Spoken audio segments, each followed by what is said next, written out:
We're going to start today with a sore shoulder. And it's not just anyone's sore shoulder. It's Deshaun Watson's sore shoulder. Did not throw Wednesday. Did not participate in practice. Yesterday, he was on the field. He participated.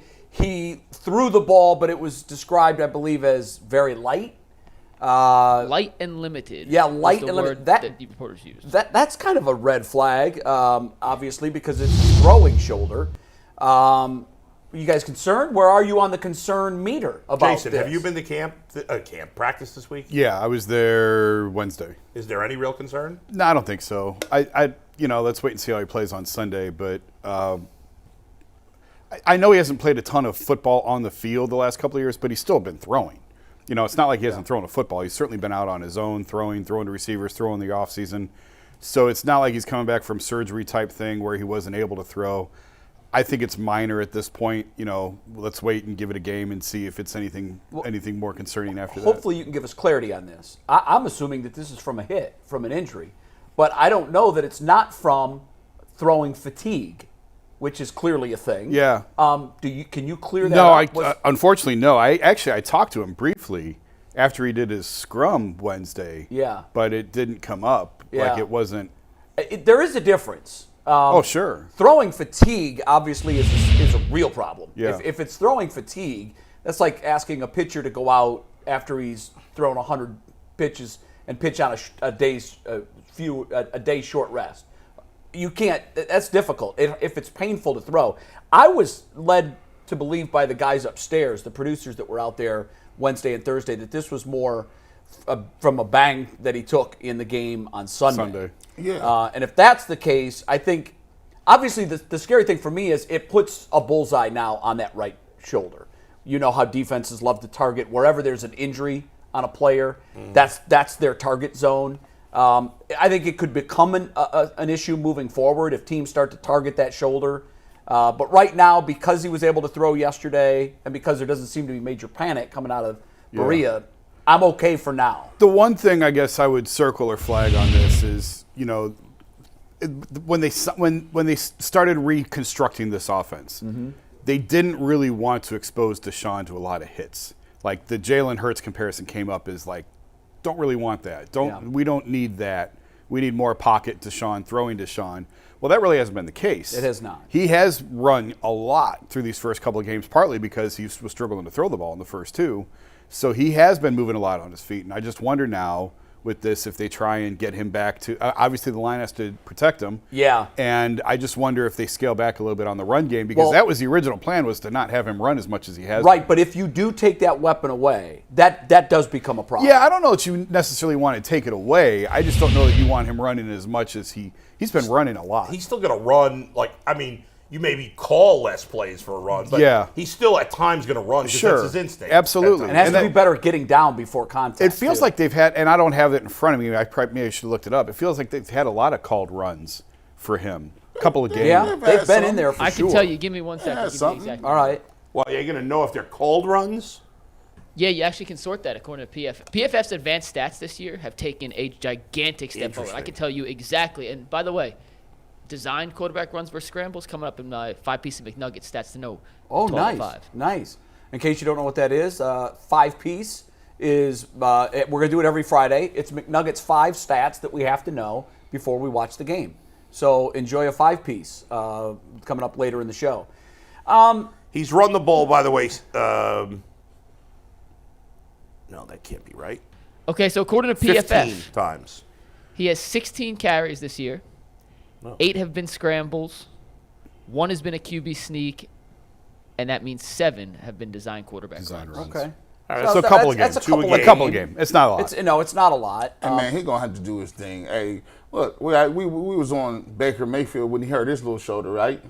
We was like, we didn't care about that. Like, you better get out here. I don't feel either you ready to play or you're not ready to play. So sometimes it's like, all right, we on Baker for it, and people keep saying, well, why do you keep going back to make the comparison? First of all, people, stop being outrageous. You act like you can't. If you hear one man's name, you just pass out. Like, oh my God, Baker, you compared anything to Baker? Yeah. I'm just shut up. I'm just trying to let you know how to say shut up. For whatever it's worth, it's not a huge variance.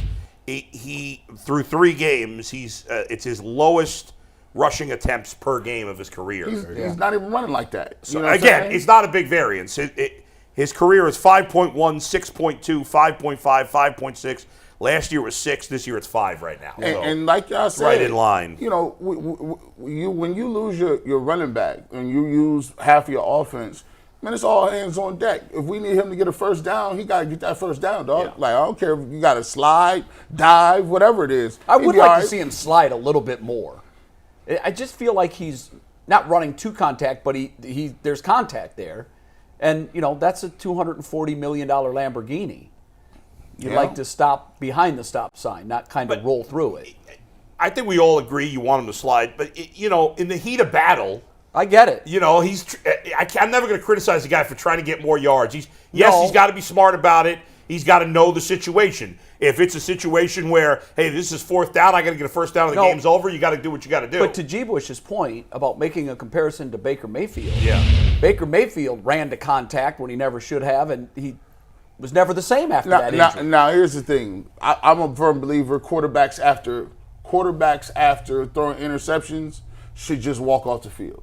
If they run that back, stop trying That's to how make guys tackles. get hurt all the time. All the time. That's how your head. Baker got hurt. Yeah. Exactly. Yeah. Because they be waiting for you. They like, it's an instinct. They're like, okay, well, blindside hits. Guess what? If I blindside your quarterback, that's only 15. I can't even get kicked out of the game for that. So if I could take your quarterback out when he's trying to make a feeble tackle, now his defensive lineman can hit you. The protections are off. Stay inside the country. Do not go abroad. You have protections here. Yeah. But that's smart. But they will kidnap you guys. Yeah, they'll body snatch you real quick. They've been trying to get a Jay in a minute. We got us a Jay Crawford over here. Got a free shot? I'm going to take it. I'm taking that. The one thing that I think we talked about a lot in the last couple of weeks about Deshaun is we've tried to figure out what was different between his first 2 performances this year and last week's performance. I wonder how much of that has to do with the pressure he's getting, because we really haven't talked about that part of it.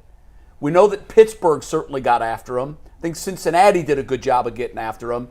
The Titans didn't really seem to get much pressure on him. Well, and they have the worst secondary of the 3, too. No, they do. And I know we talked about how that impacted Deshaun. But what about a clean pocket Deshaun? Like, I don't know if you've got numbers from PFF on that. We do. What's Steve, his percentage with a give clean me 19 pocket? real quick. You'll see that it's quite different. Now, Every different. Quarterback is quite different. Sure it under is, pressure, yeah. But you can take this falsely. This is Deshaun in 2023 with a clean pocket Look at he has that under graphic pressure. ready to go. Mm-hmm. Good job, guys. Yeah, pretty significant difference. Now, there is, like to Mike's point, there always is. I mean, but for most guys, the 72.6 in a clean pocket, that's terrific. it feels like that's elite. above league average with a clean is. pocket. Yeah. So I think there might be something to that, guys.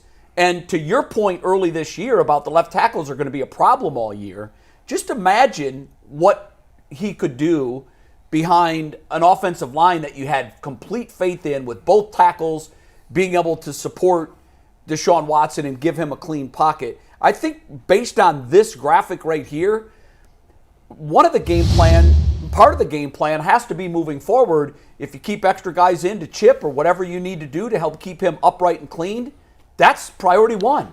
I mean, they've had pressure from interior as well. Like, it's They not have. just the tackles. No, you're right. The guards have, Bitonio struggled at times. Wyatt has struggled at times. Like, it's coming from, there's leaks in the dam. But I wonder, though. But it's only a couple games. I wonder if it's coming from the inside, G. Bush, because teams have realized you're not going to get home, or it maybe because they're giving so much help to the wings that the inside becomes softer. Well, is that the case? I thought DeJuan Jones, he had the highest grade out of everybody on our line. I think I mentioned Monday, he did not.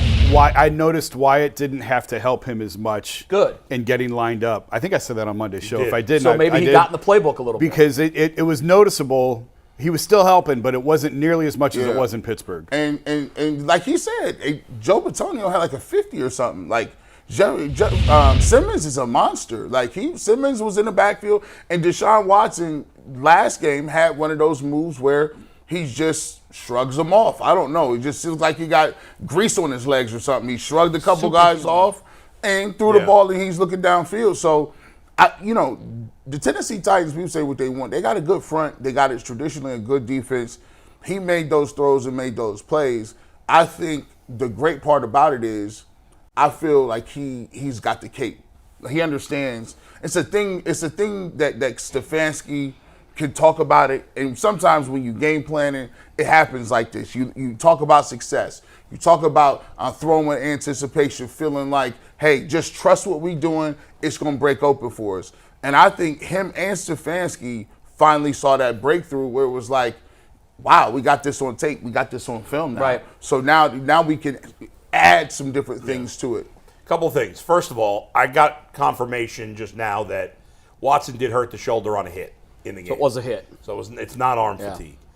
Number two, something whenever we have conversation about sacks, we and everybody else is guilty of this too. We always blame the offensive line. Right. When often sacks are on the quarterback. Yep. Now, I don't know, PFF I'm sure has it somewhere. Yep. I know I have the week 2 stats, excuse me. I haven't gotten week 3. I could look those up, but the 6 sacks, what percentage of the sacks are his fault?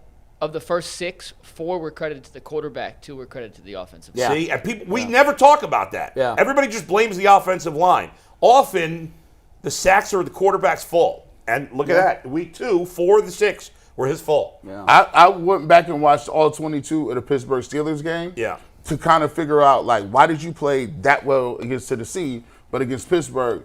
And there were times where he'd have guys coming open, and they'd be open, but he didn't trust it. Right. Like, he not throwing with anticipation or looking for a bigger chunk play instead of taking the stuff that's available. And he did that 4 or 5 times where he could have had guys and put it on the receiver and let him run after catch. But he wasn't confident in throwing it with anticipation. So holding the ball is part of the reason why sometimes quarterback gets sacked. That's right. And they see ghosts sometimes. They roll out of the pocket for no reason instead of stepping up and just throwing the ball, and they run right into a sack. Yeah, that happens a lot. Right. All right. Well, I mean, now we know that it was injury based. Like I said, the producers from Channel 3 told me that they were of the idea that it was from a hit that he suffered in the game. I mean, that Baltimore's they're not stupid. Oh yeah. The head of the beast kind of thing. They're gonna try to target that shoulder as much as they can, and that of course puts even a higher premium on the offensive line, buying them time and keeping their quarterback clean, upright, and on the field.